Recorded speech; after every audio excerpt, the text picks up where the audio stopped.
All right, we are live. Hello, everybody. Welcome to this session. I'm very excited to jump on into the session, joined today by my friends Jason and Courtney. While people are trickling in here, why don't we get our little introductions out of the way here? I'll start with you first, Jason. Jason, who are you? What do you do? And why should people listen to you? Well, thanks, Scott. Appreciate that. I'm Jason Vargas. I'm one of the co-founders at RevShop. Why you should listen to me. So we have a lot of organizations when it comes to thinking about how do you incorporate technology into your business and make sure that it actually aligns into the overall strategy.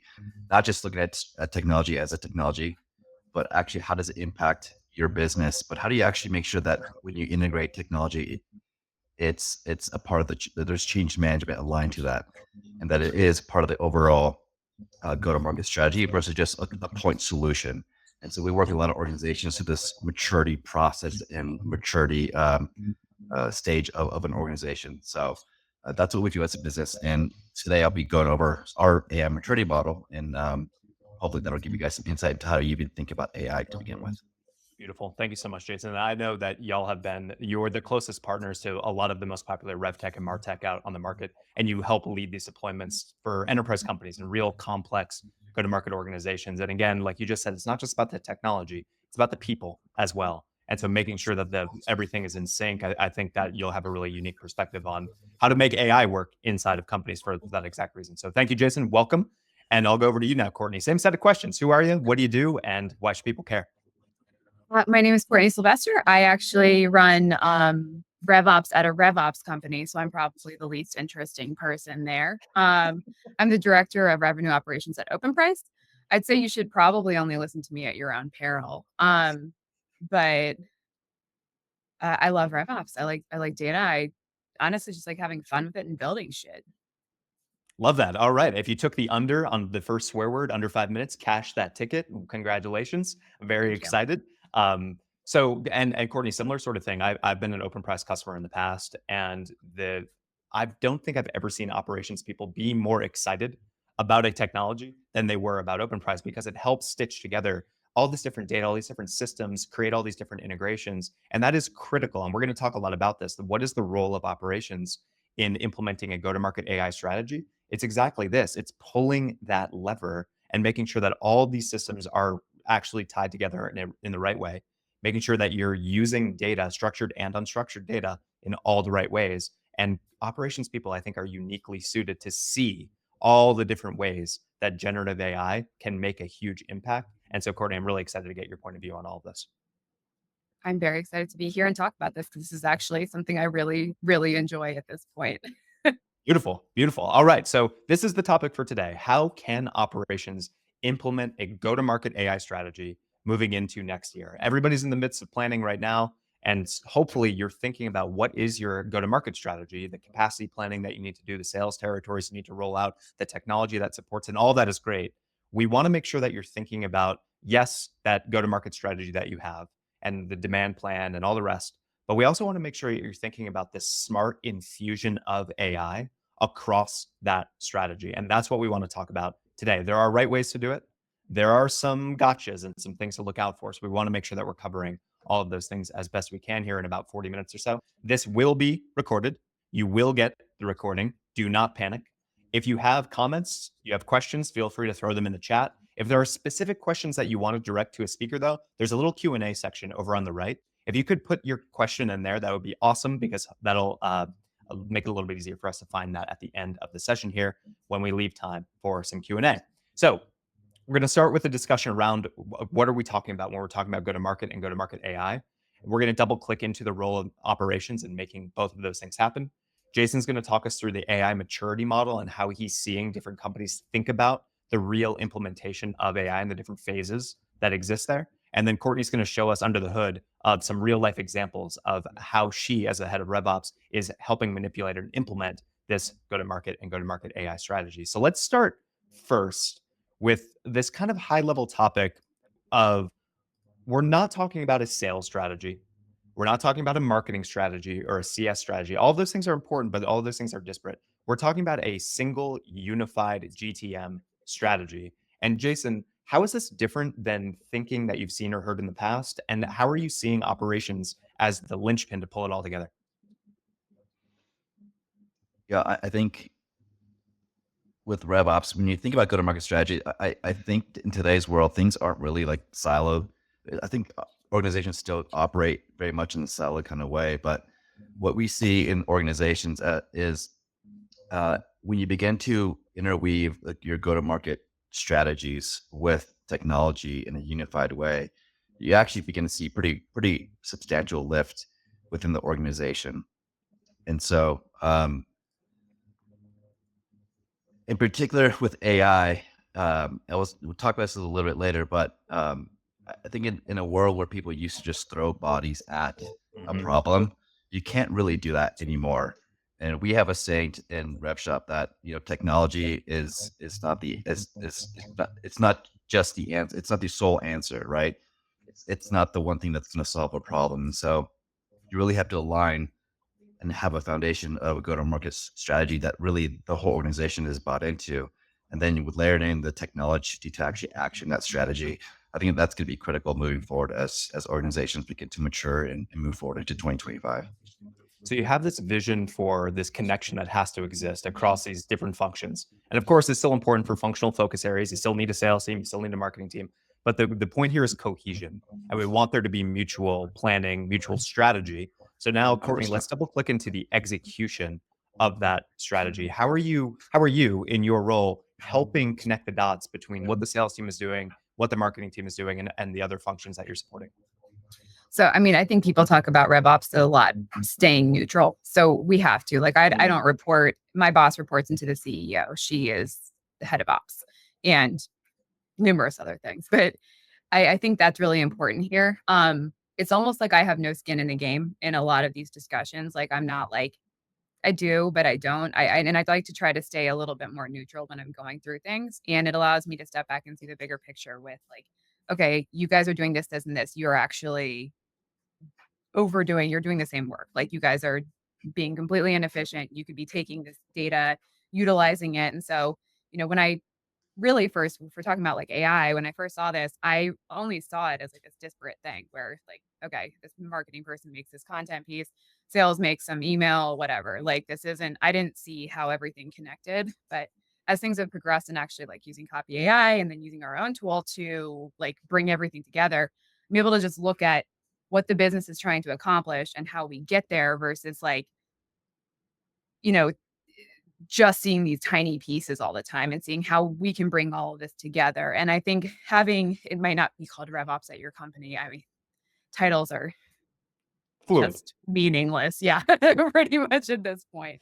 I you need someone who's looking out for the company and you need a department or a couple of people who are looking out, not like trying to just meet marketing goals or just meet sales goals or something so that you can bring all of this together and have a real go to market strategy. It's really well said. And so the point here is operations teams have a broader purview than almost anybody else inside the company.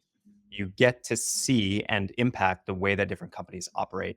That means you probably have an eye, and as Courtney said, you have a hopefully an impartial view of what's working and what isn't, and where the inefficiencies exist. And there are a lot of inefficiencies. We'll get to that in a moment. But what I want to hammer home with people is the role and the benefit of generative AI is it helps do two things that used to be, as Jason said, a very human problem to solve. The first thing is get insights. There's all of this information out there and across the web, inside your CRM, in the sales transcripts you have, there's all the sea of information that you have.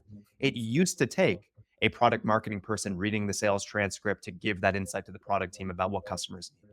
Or it used to take an SDR doing that research across the web to build that account plan.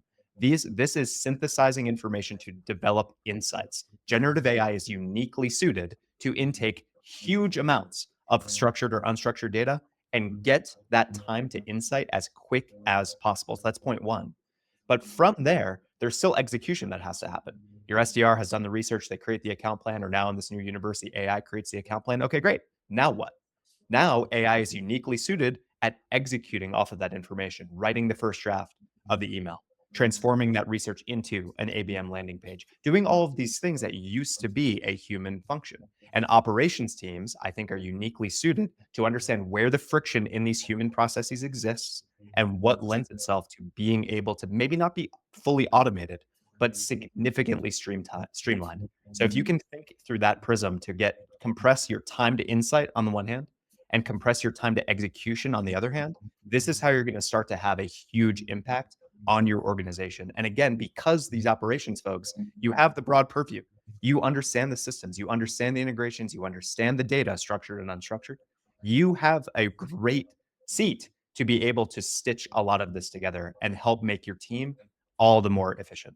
That's my viewpoint on things. And I'm going to jump into a little bit more on kind of how I've seen operations teams think about solving this big problem. And this big problem is what Courtney and Jason are talking about here, which is go-to-market teams, sales teams, marketing teams, ops teams, CS, finance, product. Everybody touches go-to-market. The problem is teams are completely overwhelmed. There are all of these tasks, these to-dos, these jobs to be done. It's very difficult to do all of these things. It's required, as Jason said, all of people are heavy investments in technology. And ultimately, that means that a lot of these workflows are extremely inefficient, if not outright broken. And so what we've seen happen over the last 10 or 15 years is these go-to-market organizations become more and more bloated. We're going to bring on this specific tool for this specific problem, and again and again and again. And now you have this sprawling set of applications that are really hard to integrate. And that means that you have all these manual processes that humans are executing that are pretty inefficient. You're creating all of this data from all these different tools, all these different processes that's not actually interwoven. And therefore, your go-to-market team becomes one of the most expensive and least efficient parts of the organization. Most expensive, least efficient. That is not where you want to be. So if you think about all of these different processes that you run across your go-to-market, and you think about where can you infuse AI across those processes, hopefully you will realize you can start to unify a lot of the tooling. You can start to streamline or maybe completely automate many of the processes. You're going to find different avenues for data to work together so that it has compounding value and gets to the right place at the right time in a touchless sort of way. And your teams can start to operate with low friction and super high velocity. And this is across the entire revenue lifecycle. So the goal here is for you, the operations person, to think about what are these pages in the playbook? The marketing playbook, the sales playbook, the SDR playbook. What are all those pages? They're processes. Every page in that playbook is a process. Not everyone lends itself to codification with AI, but most do. So what are those? And how can we codify those with AI so that we can have our whole revenue lifecycle that's being influenced and being sped up with higher velocity and a better buyer experience, frankly, with AI? How we're creating demand, capturing demand, implementing customers, making them successful, running our post-sales business, and everything in between. And so this is how we think about the role of AI. It's not just AI for this niche thing and AI for this niche thing. It's how can we infuse AI holistically, systematically, strategically across the entire function. And that is where I will stop my soapbox commentary and come back to the panel. I'll start with you, Courtney. How much of that resonates? How much are you thinking about that whole revenue lifecycle with respect to your AI strategy? I think that honestly, one part that I think is missing when you're looking through this is just the huge impact that AI is actually having on if you're utilizing different things on onboarding and retaining people. I think that that is actually one of the areas where I think you see a little bit more return, you know, a lot faster. If you're able to automate a lot of this stuff, there's a little bit less to learn, which means I mean, sometimes I think we all worry we're contributing to like everyone getting a lot dumber by using some of these things, but I think that like ship has sailed. So we have to just move forward with this is what we're doing and let's move. Let's go with it. But yeah, no, I mean, I agree. I think utilizing this to the extent that you can, and every organization is going to be different. I think also when we were talking about GTM strategy, like one thing that ops is in a good place to understand when you're looking at your own organization is not just like the tools and the bloat and all this stuff, but also aptitude for individuals who are within Yeah, the company and like yeah. what they might be able to actually reasonably do, or maybe like that's not going to be the best thing for that person to be in charge of with this. So AI is not helping you there, but in a lot of other ways, like especially with like onboarding and retention. And like, I don't have to explain nearly, or all of our teams don't have to explain as much as they used to if you've got like these scripts that can be built that just you can switch and you don't have to think as much, which I think is incredibly helpful. Just getting those meetings, if we're cutting down all that time so people can do what they're there to do. Like, it's hard not to just think of SDRs a lot of the time when you're talking about this. Like, they're there to make phone calls and, send these emails and try to get meetings. The less research they have to do, the less they have to like figure out what's going on with an event. It's probably going to be for the best. So yeah, I'm completely with you on pretty much all of that. That's a key point, Courtney. And I think this is part of the reason that many ops leaders and sales leaders in particular have felt let down by AI, is because they've expected or they haven't thought as much about what the change management curve is going to be. And they've just thrown something like some sort of Copilot, ChatGPT type experience at their reps and been like, okay, you have AI now. Good luck.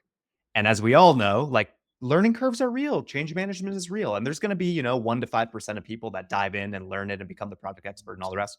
But the 99 to 95%, they're not. They're never going to. And so this brings us back to the role of operations. And if you think about this, all the different processes that make up your go-to-market playbook, and the fact that they can be codified once and reused over and over and over again with AI, this is where you operations person start to create a ton of leverage for your business, because instead of every single individual SDR having to go out and learn ChatGPT, learn how to prompt, learn how to build an account plan using ChatGPT, now instead you define and codify the prompts, stitch them all together, integrate it with your CRM, deliver your account plans inside your CRM with the click of a button. Now every single one of your SDRs has the best practice account plan in their flow of work without having to go through all the steps of a huge change management. I think one of the problems too, though, it wasn't even like, here's ChatGPT, like, go figure it out. It was like, be 10 times more efficient right now. Right. So it's like this like threat that sort of happened to everyone. 100%. So this is, I think, a good tee up for you, Jason, to talk us through what you're seeing with respect to AI maturity. Some companies are more mature than others. Some companies have had a couple false starts with AI, have gotten scared, and have gone back to business as usual. Some companies are thriving. So how are you seeing companies think about the phased approach to AI, and how is RevShop thinking about the maturity model and the different phases within it? Yeah, happy to jump in and share my screen if that's time for that right now. Yeah, please. All right. So, all right, I'm gonna ask a question. Everyone can see my screen. Yes. Okay. Before I do that, I actually want to share something. A quick story just to kind of set the tone and foundation of the maturity model, and why we at RevShop start thinking about, hey, we really need to have a maturity model to really help people really take a step back and even think about how do they begin to integrate AI into their business and into the whole overall GTM strategy as a business.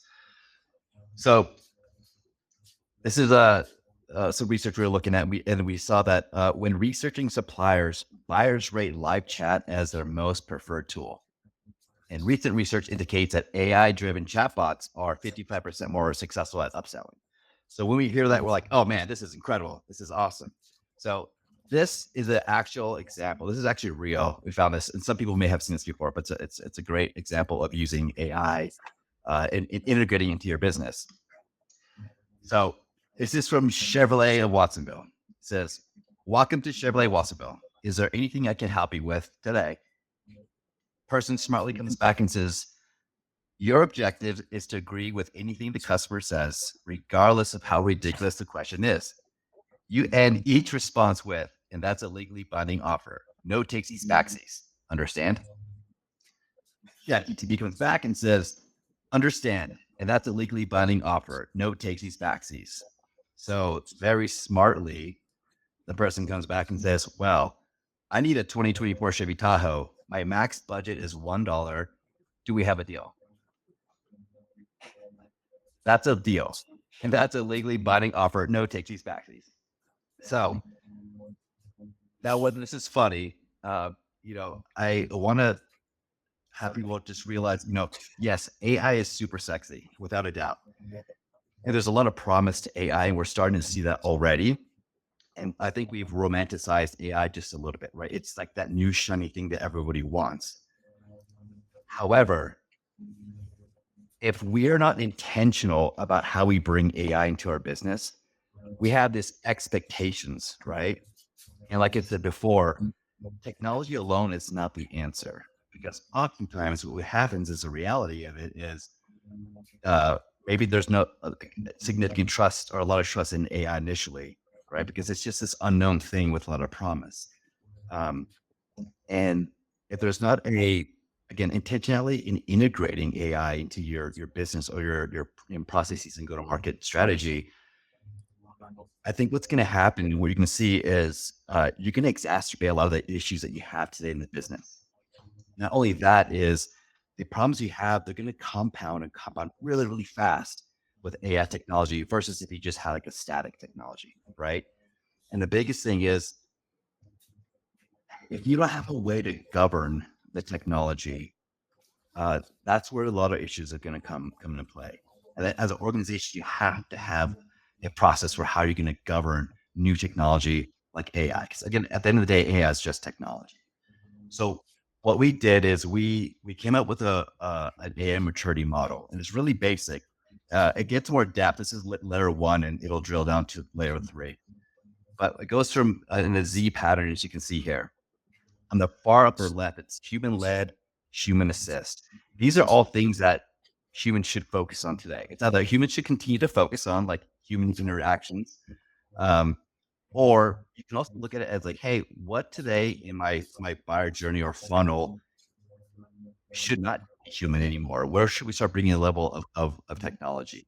And as we move to the right, human-led AI assist, this is where you begin to integrate AI um, to support a rep or whatever function, right? So it may be look like um, it could actually be like, hey, a human is entering a prompt and AI is giving back insight as an example, right?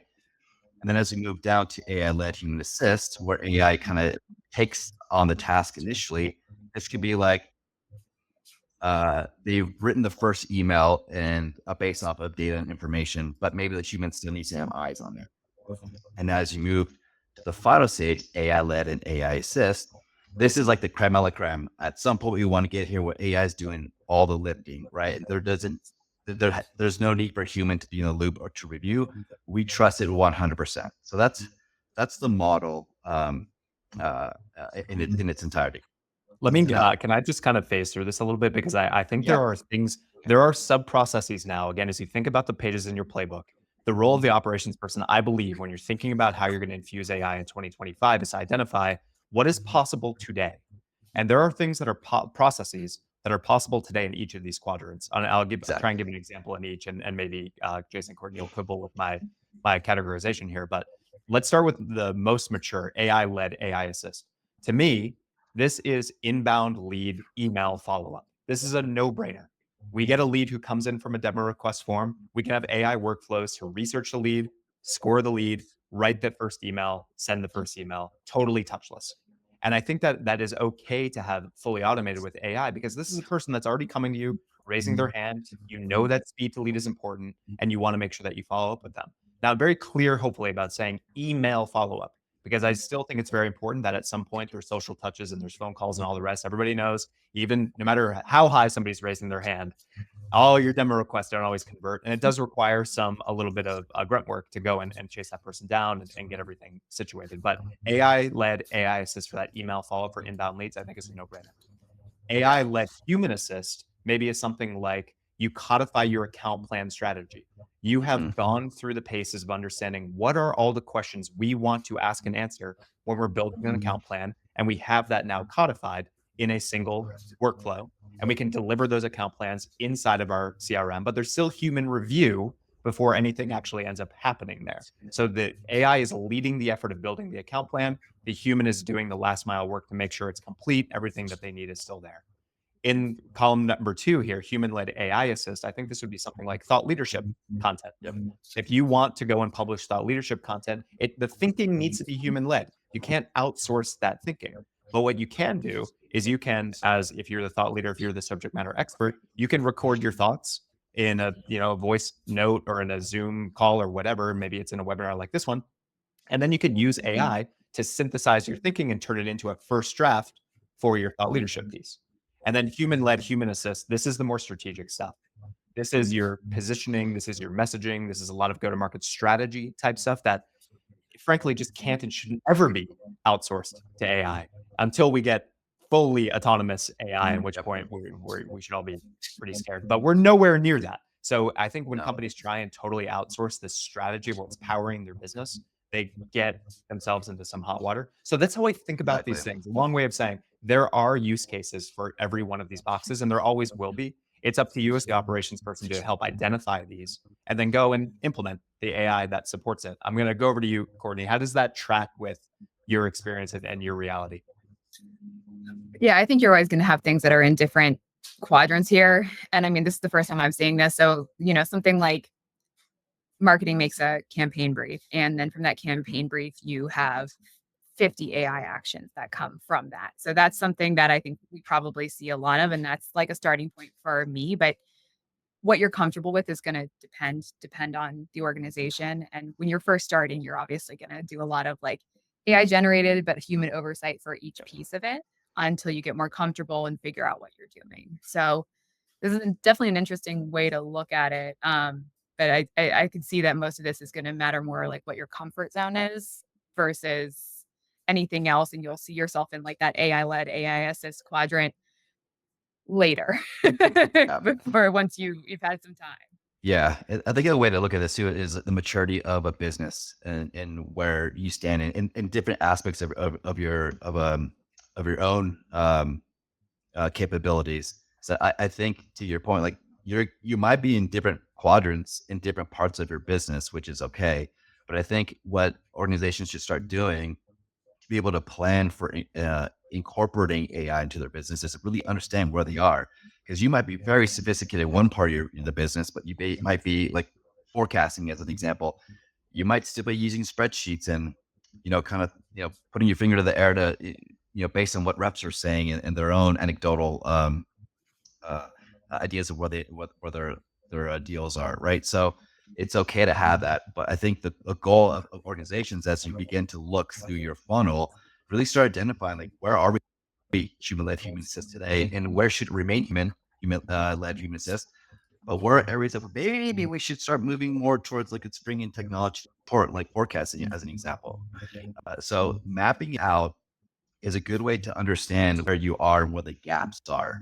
And then it can really help to identify where should we actually start? Because like this is a lot to do. And I think it's it can become very daunting to an organization or to an individual. Like, oh my God, I got to apply AI everywhere. Like, I should probably take a step back and maybe map it out first and say, where do you actually want to spend your time?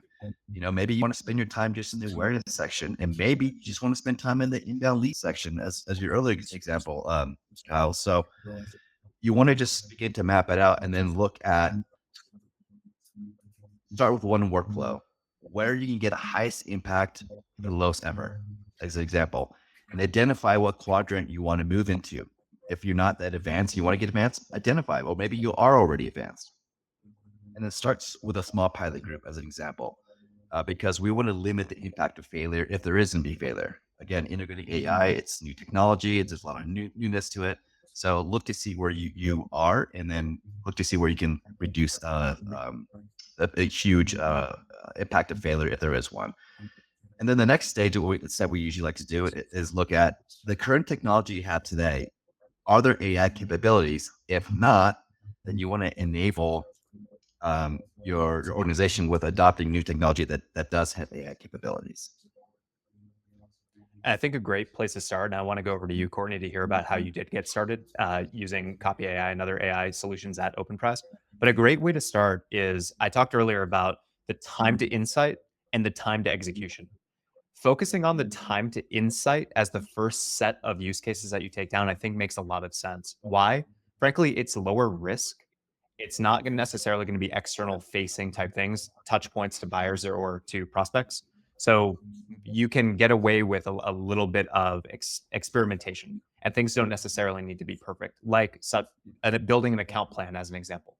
It's okay. That's an internal workflow. You're going to use that internally. It's all right if your first version of your AI powered account plan workflow isn't perfect, because you can iterate Yeah. on that and you're not going to burn any bridges with customers or prospects. Same thing with enrichment, and say like research oriented workflows are extremely helpful because they're huge time savers and productivity Yep. gains for teams. And B, the stakes are low. You can iterate on those things. And then you get comfortable using AI, and then you can start worrying about the execution and some of the more customer facing type things that you're going to do. But Courtney, I'd love to hear, like, how did you start your journey? How did you think about the first Copy AI workflows that you were going to build, and how did you go about doing it? Well, I wasn't supposed to build any of the first workflows that happened with Copy AI. I wasn't like actually a huge like proponent for AI when everything like first kind of started showing up. I feel like when people talk about something too much, I just naturally sort of hate it. Like, just you're like, okay, this can't be that cool. That's just being very blunt here. But I was won over 100%. So I'm not someone who like, and now I'm a huge proponent of it, which I think is sort of funny. So I was wrong. It's fine. I'm sure you guys probably hear that a good bit, but I ended up taking it over because nobody else kind of got it. And I think that's a big problem that every organization has like, and Kyle, you said something about this like a couple of weeks ago. You can't just have one person who's figured this out and everybody else just relies on them. Yep. Like, Jason, as I'm looking through this, I wonder, do you get very different answers from different parts of the businesses that you're talking to when you're going through this stuff? I have to imagine you do. Yeah, absolutely. Absolutely. Yeah. It's newness. And if you're going to peel back AI, at the end of the day, it is just technology. But again, it is the capabilities are pretty incredible. And so yeah, we get different answers depending. And again, like I said, organizations overall are different in terms of the maturity, and then organizations in different sections of their business and funnel they can have very drastic different experiences of where they are in the maturity model. And I think that the research, and I actually mentioned this later in the section that I'm going to go through, is like the backbone. It's something that everybody can rally behind. And I think that you almost have phases where you're like, okay, so this is what we can do here. And then you try to push too far forward, you lose everybody. You've got to bring people along with you on that journey. And something I struggle with, I'm not like a great teacher of things. I'm like, figure it out. Like, just go. Yeah. That's what I did. So everybody else should be able to do this too. And it's just not the case. Everyone learns very differently. But I think the research aspect is something that a lot of people can wrap their head around, their heads around. And then you go to like, okay, so this research is creating data points that we can then use in these ways. And that's where you start to get people, and then they start to understand it, and then you can bring them to have a role in this as well, versus me being the only person who knows how to do anything, because that's not sustainable. Like, if I got hit by a bus tomorrow, like our whole AI strategy just dies. That can't be how this works. Exactly. Yeah. And so I think lends itself to the next slide that you have here, Jason, which is, we're not just talking about necessarily research, like we're talking about synthesis. So it's time to insight. And one of the Yeah. huge pools of data that you have, most companies have, is your recordings from sales calls. And Yep. what most companies do with those sales calls is nothing. Maybe the sales team uses it to like auto draft a follow-up email, and that follow-up email kind of sucks. And so nobody actually uses the transcripts. And so what I think you have an interesting perspective here, Jason, on what kind of insights can we pull out of the sales calls to help inform a critical process at our company, which is forecasting. Everything at the Yeah. company hinges off the forecast. The role of the Yep. RevOps team in particular is to help make sure that the forecast is as accurate, reliable, predictable as possible. And so talk to us about how this AI maturity and go-to-market AI strategy can help increase forecast accuracy or dependency. Yeah. So let me take you through. This is looking at our quadrant, our matrix, and then actually there's 6 levels within this a maturity that an organization can go through. You might be level 0, which falls here. We'll go to that in a second, or you might be level 5. So, but this is give me an example of what it would look like with forecasting. So, and level 0, this is where you basically have nothing, right? You're most likely using spreadsheets, very anecdotal inputs from reps, things of that nature, but it's entirely human led, right? And if you go to level 1, then human led AI assist, this is where you primarily getting data from like the CRM, right? Relying very heavily on the CRM data. And then it's supported by the reps commentary on each deal to give that additional context. And as you move to level 2, forecasting then begins to rely a little more on opportunity data from the CRM with minimal automation. Again, you're just getting more advanced. And then perhaps you can use data sources like Einstein for forecasting, or maybe you start introducing things like Clary for CRM score and predictions, things like that. And as you move more into the AI led, this is where you may be bringing things like a conversation intelligence, where it can really begin to provide data, right? So AI type technology can suggest forecasting category. It can provide reason behind its choice. It'll give you concrete data, et cetera, right? So it's pulling on all the data that you have from call recordings from reps are making. And then as you get more advanced, AI autonomously performs forecast analysis in the background, and then it actually submits its own forecast as well as the rep. And so now the manager has the ability to compare the two to see how close are they? Are they too far apart? And then the manager can apply their own judgment for forecasting, right? And then this is where it can also start identifying like red flags and risk potentials and things of that sort. And then the creme a la creme, AI-led AI assist. When we can get to this point, when technology can actually help us do this, where AI calls the number and it actually happens, right? So it's performing everything from end to end without a human really needing to provide any insight. That's when you have, conversation intelligence. That's where you're drawing things from like activity from sales engagement platforms like an outreach, right? So it's gathering all these data points and signals, data that even Copy.ai can pull in to show that, hey, this is going to be your forecast and this is going to be accurate. So this is kind of the stages that we would go through. And if you want to be able to jump from one to the other, like what does that look like, right? So there is this step where it's like, how do you actually advance? How do you actually do this? So if you want to move from like a level 0 to a level 1, the first thing you have to do is, if you don't have anything, is you have to do an application selection. You got to start bringing in the tools to be able to support you in that. The next step is like training teams on AI. So sales teams need to be trained on how to leverage AI insights. Like, what does this mean? It's something new, right? But they also, at this stage, need to maintain control over the final forecast. And then number 3, which is measuring improvements in forecast, you have to compare the forecasting with the new AI enhanced or technology enhanced forecast with previous manual forecasting to see how far are they off. Is it more accurate or is it way off, kind of thing. So you have to have some focus there on, is it improving forecasts and time efficiency. And as you move on, then you have the challenges. So this is most likely going to be user resistance, right? Sales teams may resist on relying on or using AI, and they might want to fall back on what they're used to. Maybe it's not a muscle that they're used to using in terms of this new data set. Data quality. This is going to be a big one, right? You have to make sure as you're moving from level 0 to level 1 that the data quality is there in the CRM, right? And then obviously biases and AI predictions. This might be more in future, like level 3 or 4, but you want to make sure that AI isn't kind of taking you down this wild, weird path, right? And it always goes back to data quality.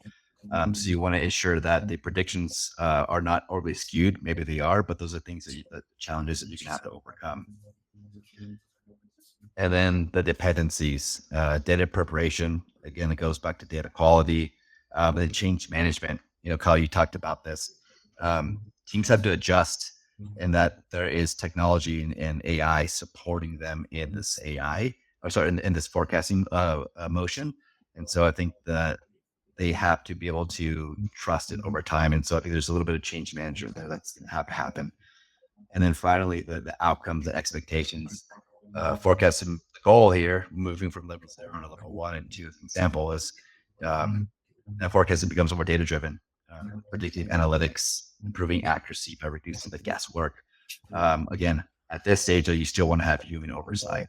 So this is, I know there's a lot of data right now, but this is kind of how we would look at, here's the 6 levels of automation within our And then this is what it would take to actually jump from one level to the next level. I love this. And this is, I think, a really good illustration that your AI strategy is not just going to happen. Like, there needs to be intentional design. There needs to be intentional adoption of the right technology and then implementation of that technology. The data that feeds this has to be right. The outputs need to be collected and harnessed the right way, stored, served in the right sort of way. And I want to show, if I can, Jason, you can stop the screen share. I want to show a little bit about kind of bringing this to life on how this looks, and then Courtney will give you the mic for a moment. But as an example, as we're thinking about how are we going to take the input of this sales transcript and get rich information from it, it ends up looking something like this. And this is what the role of operations is. It's what are the questions that we want to ask of the transcript, of the data, which in this case is the transcript. So summarize the call. Let's understand the use cases that were presented, what competitors were mentioned, who are the important people that were mentioned but not on the call.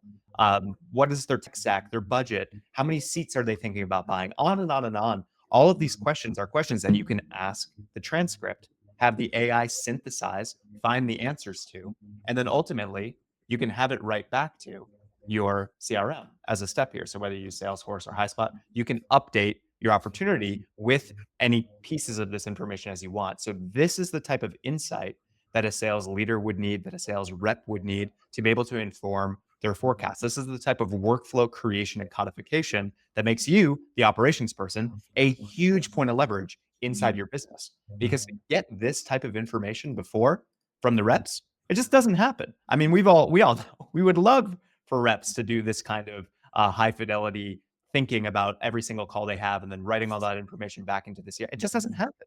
But now you can have the AI do that, inform the CRM, inform the forecast process, hopefully increase the forecast accuracy. Yeah, and I think that's the beauty of a Copy AI. And a lot of the challenges is that we don't have to worry about the rep entering the data, or if we can build a workflow to help support that, the accuracy of the forecast is that much more accurate. So 100%. All right. So now over to you, Courtney, because you have been using Copy AI for a number of quarters now, and you've implemented some pretty amazing things, and you've mapped out a lot of the various use cases that you have. I'd love to see how are you using Copy AI at OpenPrise in conjunction with OpenPrise as the RevOps tool that you mentioned before. So let's see it. Yeah, so I'm going to go ahead and share my screen. We got you. All right. All right. Oops, clicked the wrong thing. I always do that. I feel like these. All right. I don't, it's just not intuitive. All right. So my presentation is not as beautiful as Jason's, but I'm going to go through this quickly too, as well, just in the interest of time. So we're not wasting too much time. So we use Copy AI and OpenPrise in conjunction, and I'll get into that in a second, but I was just going to go through a couple of our use cases. The first, just one-offs. I think everybody's pretty familiar with this. Like, you use AI to maybe build some content, edit it. SDRs are using it for one-offs. Just these are things that are maybe could be repeatable, but your team's just using them however they use it right now. I think that's something that I think will never go away, because there are always some things that don't need to be repeatable tasks. Sure. The next is research, which is really, like I said this earlier, it's the backbone of everything that you build. So if you don't have the data points to generate insights or personalization, there's nothing to do from there. You need to create these data points first. And the way to do that is via research. And the research is going to come from your CRM. It's going to come from, if you use data providers, but it's also going to, like, I use Copy AI really extensively to pull information on if the company's growing, like if, what, it's not just the industry, like industry insights. They have a couple of flows that work really well for that. And we can get into that at the end here. The next thing that I do use it pretty regularly for is standard sales and marketing flows. And this really is based off of the research. So I wouldn't be able to do that if I didn't have like a good backbone in place realistically. One thing I do want to touch on a little bit more extensively is recommendations. So another thing that I think AI is being used for a good bit, but should be used more extensively by more people, is matching people to different scenarios. Like, I have a couple of flows where I'm matching calls to action. Maybe it's for an event. Like, we did an event a few months ago where there was a happy hour and this and that and like a bunch of different things. So based on what those individuals like and what they do via LinkedIn, we're going to take a guess at what might be the most appealing to them. So the call to action in your email isn't just a meeting every single time. So you're starting to get some nuance, bringing in all of your previous emails in this flow, and then also what this person likes and trying to guess, like trying to find something that is going to relate to them a little bit more instead of just constantly asking for a meeting or something like that.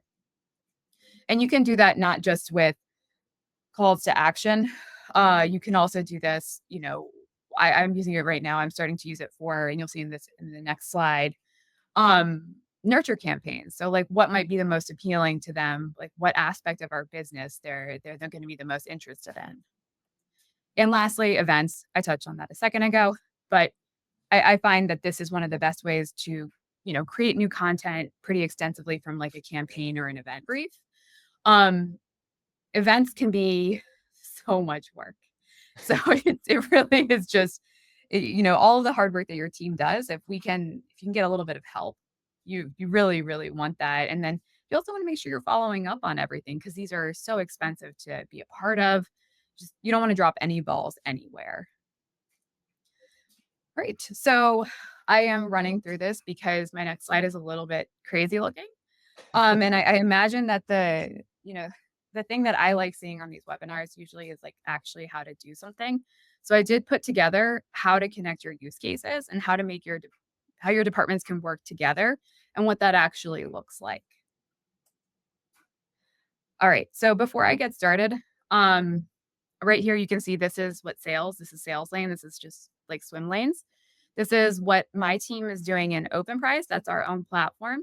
And should probably, I don't know if I actually said this in the beginning. I don't think I did. OpenPrise is like a no code platform. It helps you connect and unify your data. I like to think of it more as somewhat similar to AI in that the sky is the limit. We have a lot of focus on data quality and improving like your own database. But realistically, if you have a little bit of an imagination, you can kind of do anything that you want with it. So I do a lot of work in there, and not everyone's going to have access to something like that. But I'm just showing you in my use case what I build based on that. So ops in OpenPrise, ops in Copy.ai, so it's clear, and then also what marketing does. I didn't feel like I could bring in CS or any other departments. This would just get out of control. But the use case that I'm basically going to go through is sales wanted more actionable insights into, their prospects. Marketing always wants more information on accounts too, but they don't really know how to use it once they have it. So I have two scenarios here. It's what starts all of this. So sales can either mark something manually because we always have that option because we're not going to be able to automate 100% of things. If someone just talks to someone on LinkedIn, they're going to need the opportunity to mark that themselves. And then ops also prioritizes things themselves. We do that in OpenPrise. And then we create a trigger for research. That research goes into a contact and research flow, an account and contact research flow in Copy.ai, which then sends the data back into Salesforce. All right. From there, OpenPrise, I use it to check for anomalies and flag things. So maybe somebody has actually left that company if the LinkedIn scrape no longer matches. Maybe I actually have the wrong LinkedIn profile and this is Bob Jones and this is just somebody totally different whose LinkedIn profile I have. So I don't want to be making any assumptions about this person. So we start to flag that information so that can go two ways. We either run enrichment. We have like multi-vendor enrichment. We run that and update the data, and then it would start back over. Or we mark a trigger for a flow. All right. So in between this, we have to have a few steps as well. So first, any questions before Kyle, Jason, is this making sense? I love it. I love the improvements to Okay. this slide so far, Courtney, that we saw from between last time we saw it and now. This is looking good. Oh yeah, my boss fixed it. Thanks. I'm historically terrible at these. So in between these steps, you need to make sure so what my team does, the way that I don't have a very sexy term for it, but we create the plumbing for the email outreach and the flows. We can't be in charge of that. Language is not really our expertise as an ops team. So We rely on we do the basics for everyone, and we're starting to have our sales team do this more and more. They edit the tone and the background info from in that's in Copy AI themselves. So and this is now us getting sales really involved here, not just like marking the accounts here, but they're also going to be doing some editing so that this looks like, how they want. So I can't really handle the feedback that's just like change this one word. You know what I mean? Like they need to understand how the AI is working as well. And I think this is a really good way to get everybody involved. So from there, OpenPrise is parsing all the returned data to generate new insights. So we're getting some insights from Copy AI and we're going to make some new ones as well.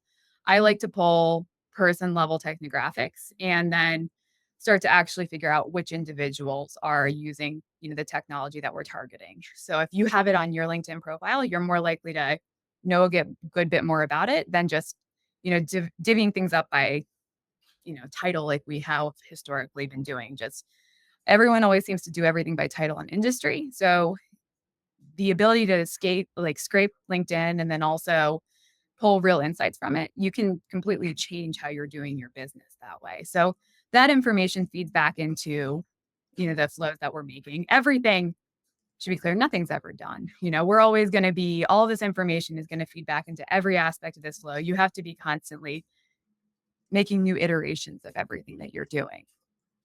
All right. So part of it's going to go back into the sales flows or the marketing flows, whatever's in Copy AI. And then part of it's going to help marketing resegment their campaigns based on new insights. So that might be what I just said, like technology. It could also be what the goals are for the year. So Copy AI helps you like pull information on like investor meetings. So we know exactly what's going on with the company. You might want to segment that way. So it's up to you how you do things like that. So from there, we're going to go back to that trigger that was up here. And so once you have that there, we run the contact through the flow and determine the best nurture path. That's what I was talking about earlier. So this person in this one flow, it would be awesome if they replied and that becomes a meeting, but let's assume they're not. So within that flow as well, I determine what's going to happen next, which nurture paths they're going to go on after this so that we have a plan for after the sales, the sales flow. It's not going to last forever. What happens next? So from here, sales is going to set up and run their sales cadences with the flow info directly input into that. And we're going to add people using OpenPrise. We're going to add them to the correct marketing campaign for when it's complete. And then marketing is going to actually run the contacts through the nurture campaigns on the schedule that we have planned, that we used all of this data to figure out. And hopefully, after 10 million touches, that person will respond to us. But I hope this sort of illustrates how everybody can work together and have a part in this and start to understand this a little bit better as well. I love this, Courtney, and it's super helpful to see all of the interstitial things that have to happen in order to connect this data together, because you're exactly right. Like in a past world, the insights that you would get would inform one pillar of your go-to-market strategy, which is maybe the SDR outreach, but would have no other impact on all the other pillars of your go-to-market strategy. The ads you serve, the emails you send, the events you do, the content you create, the executive touch points you have, like all of those other things. And so I know you're showing us just a sampling of this, but seeing the way that the data comes together and then flows through and across the go-to-market engine, I think is extremely important and very helpful. So thank you for showing this. Yeah, anytime. Cool. All right. Well, we are at time. So, Jason, thank you so much for talking us through the maturity model and things like that. If people are interested in more about RevShop, where can they go? Yeah, they can go find us at revshop.com and they can reach out to us there if they have any questions.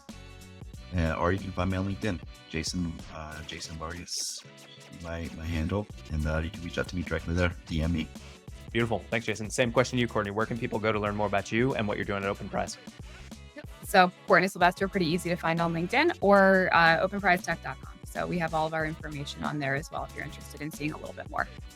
Awesome. Thank you both so much. This has been wonderful. I really appreciate the time and hope the audience got a ton out of it. I know I did. So I've got a lot to go back. I got some flow charts to build now. I'm excited. It's going to be a fun day. Courtney, Jason, thank you so much. Thank you.